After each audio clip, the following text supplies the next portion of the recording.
Hey there friends, Nibs again. Out here in the garage today doing a little bit of goofing around.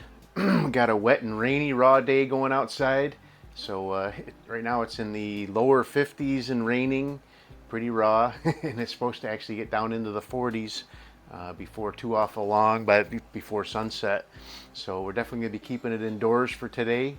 But I wanted to actually do a review for you guys on this new one that was sent over to me by Barra. Definitely really on the real budget side, very much akin to the new 760 and the Daisy 880. This one's right in that same price range, around $60 I believe is what they retail for. And it actually does come with a little scope, and we'll talk about that in a little bit too. But you know, we gotta put on our empty wallet glasses for this one. To give it a fair shake. You know, I've been shooting some pretty high-end stuff, including the Barra 1100Z, which is a nice gun. But this is definitely a budget plinker, and for what it costs, I think it's really doing a great job. But we're going to put it through its paces out here. We're going to run it across the chronograph. I have not touched this particular one as far as the trigger goes. But we'll test the trigger gauge, or test with the Lyman trigger gauge, see what we got for a pull, and then we'll do a little bit of target shooting and plinking with it. So we got a little 4 power by 15 millimeter scope. These are very inexpensive scopes. This one actually does focus in pretty clear for what it is. If I was gonna, you know, have this as a primary, like shooting squirrel gun or something like that, I would definitely think I would want to put a different scope on there though, or maybe even just a red dot. But for the sake of doing this review and making it a fair out of the box review, we're gonna run with this one, and I think it'll do okay. But let's go ahead. I've got the chronograph already set up. I do have my 7-grain Meisterkugels out here, and if that one doesn't yield what the claim is, I do have some RWS Hypermax, which are a 5.2 grain, so we'll really hopefully speed it up there. But we'll start it out with the 7-grain Meisterkugels. On the box, they do advertise up to 800 feet per second, which you know, I'm sure is, you know, with the right barometric pressure and the lightest possible pellet ever, but we'll see how it does. So this gun is one very similar to most of the Daisy 880s. A lot of the Daisy 880s, you have to cock them before you can pump it. If you don't cock it, the hammer is actually sitting against the valve and will actually just let the air bleed back out again as you pump it. So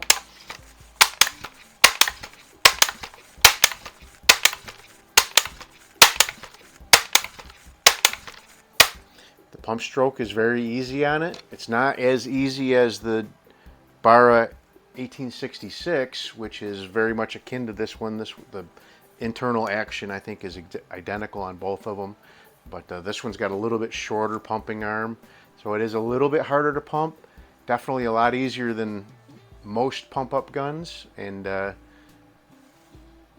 not as easy as that 860 or that 1866. So I've been having a lot of problems with my, I gotta start my screen capture here before we miss all this great data. But I have been having a lot of problems with this chronograph recently. It is brand new, fully charged. It's only been turned on for a couple of minutes, so I don't know if that was the main source of the issue or what the deal was here, but hopefully we can get some readings without a whole bunch of errors. So 674 feet per second. That's not bad. Almost 700 with a lead pellet. And I'm sure the 800 was very optimistic, even with a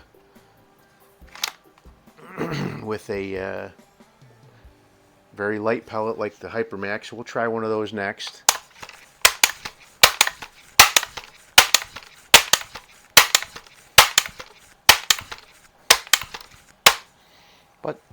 almost 700 feet per second. That'd be enough for some squirrel hunting or some, you know, bird pesting or something like that. 676, pretty consistent.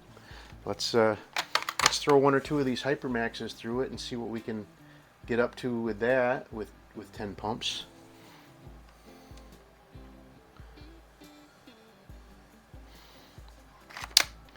So if you're at all familiar with like the Crossman 2100 or 1000 Classic or anything like that, you know how hard it is to get those pellets in.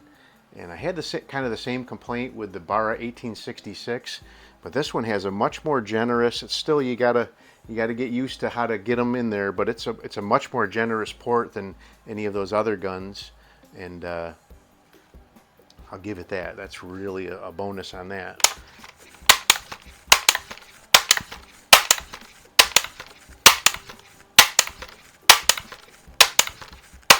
If there was anything that's a showstopper on that 1866, it's that pellet port.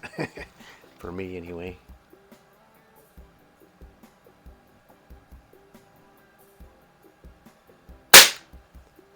All right, so yeah, we didn't gain a whole lot by going down to, but we did gain 40 feet per second, give or take.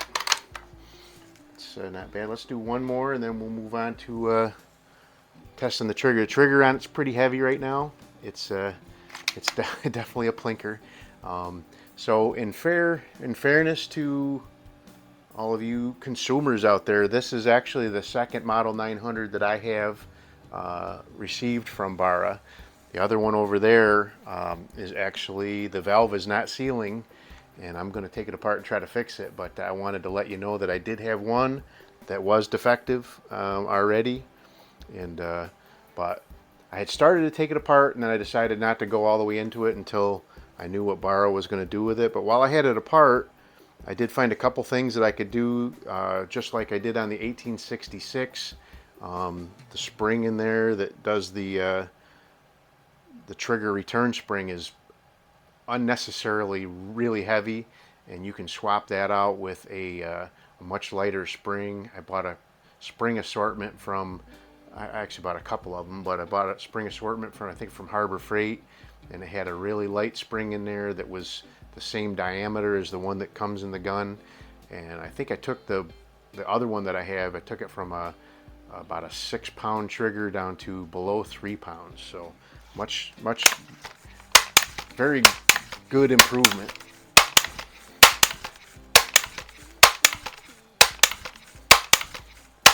I think that was 10. I lost count. I was gabbing when I started talking.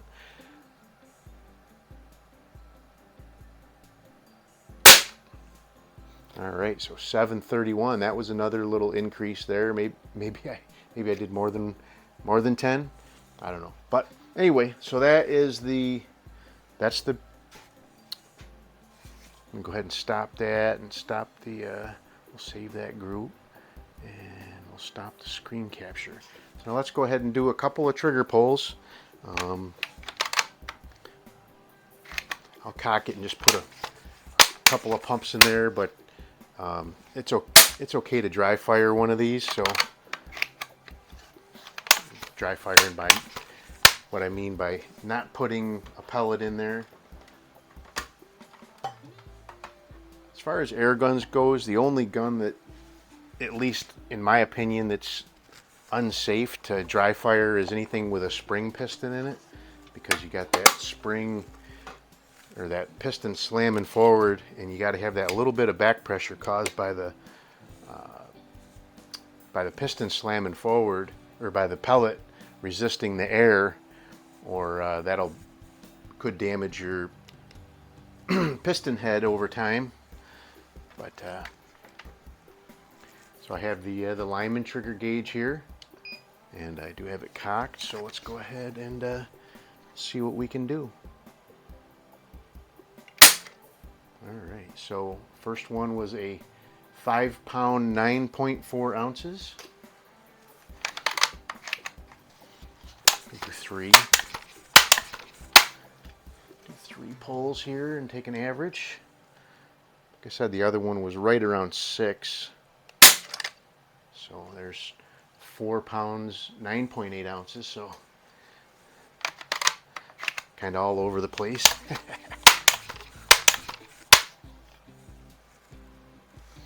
But for a real budget friendly, right out of the box, I don't think it's terrible. All right, there was 5 pounds, 5.2 ounces. If you want to see what I did to the 1886, it would be the same for this one. There's basically just a spring right in here, just in front of the trigger, and it kind of stands up right here. If you swap that one out with a much lighter spring, everything still cocks and works safely, but it makes your changes your. Oh, did I already? So I need to do my average here. So my average was 5 pounds, 2.8 ounces. Not bad, not bad at all. So I'm going to go ahead and pause the camera. I'm going to set I was using the camera the phone that I usually use as my downrange camera for the screen capture of the Caldwell G2 chronograph. I was actually pretty happy. There only one error out of all those shots. So usually maybe it is a problem with the charge. Just need to make sure it's fully charged before I use it every time. But let's go ahead and pause this. I'll set up my camera downrange and we'll do a little bit of target shooting, a little bit of plinking. So stand by. Alrighty, so I am back. I have a splatterburst target down there set up, and I also have some of my my silhouette target, my resettable silhouette target down there. We're going to try that out too, but let's go ahead and get going. So I did zero this gun with these Daisy wad cutters, so I'm going ahead and use that for hopefully get the best performance out of it.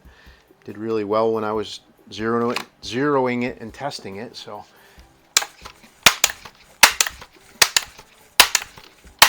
five pumps is more than enough to knock down any of those silhouettes, and gives me a really good accuracy. So let's go ahead and shoot for the red diamond first. Ooh, stuff falling over here. All right.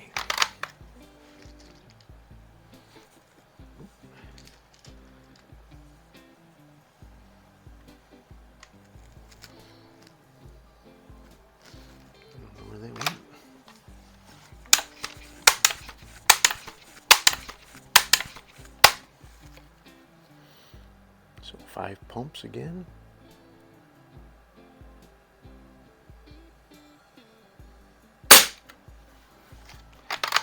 Not bad. We won't spend too much time on the target shooting. We'll move on to the plinkers pretty quick. It's a lot easier to get those pellets into this loading chamber than a 2100 or that 1866. I like that 1866, but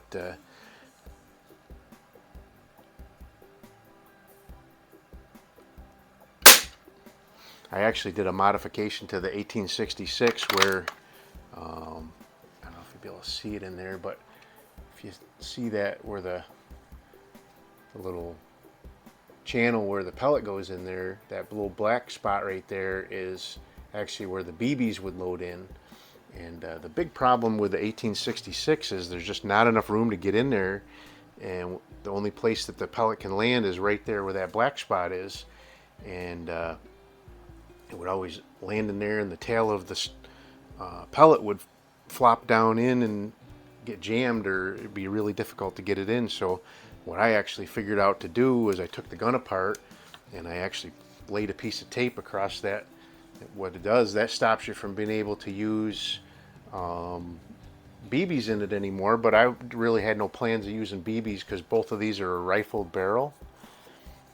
So and that really made a big difference on that 1866 of being able to get that pellet to go in there and sit in an orientation where the bolt would actually push it into the chamber. So that's a little trick for you for the 1866. If you're frustrated with that, I definitely understand. But this one has got a lot more room in the pellet chamber, and you can get the pellet in up in front of that little black hole there, and it's not nearly as much of a problem. So let's go ahead and knock down some steel silhouettes.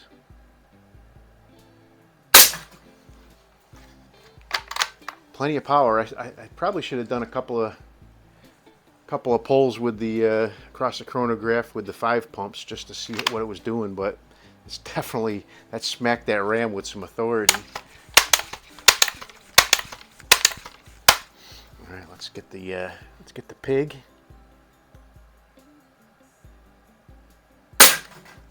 No problem. Really like these daisy pellets. They're not, you know, super high quality, but for the cost of them, they're just a great bargain. Local not Tractor Supply, but another local farm store called Runnings locally here carries those all the time, and they're like $5.99 for the tin of 500 or plastic tub of 500, whatever you want to call it.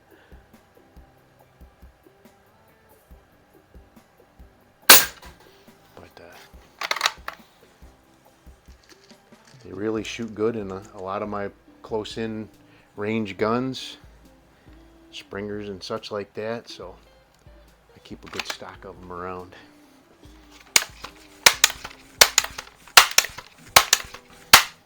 All right, can I get the chicken on the first shot? Oh, he went down and bounced back up. Let's take one more try at him and see if we can get him. That is the having that aluminum bar behind it to reset them. Sometimes if you hit them hard enough, they hit that aluminum bar and then spring back up again. Let's try it with only 3 pumps and see if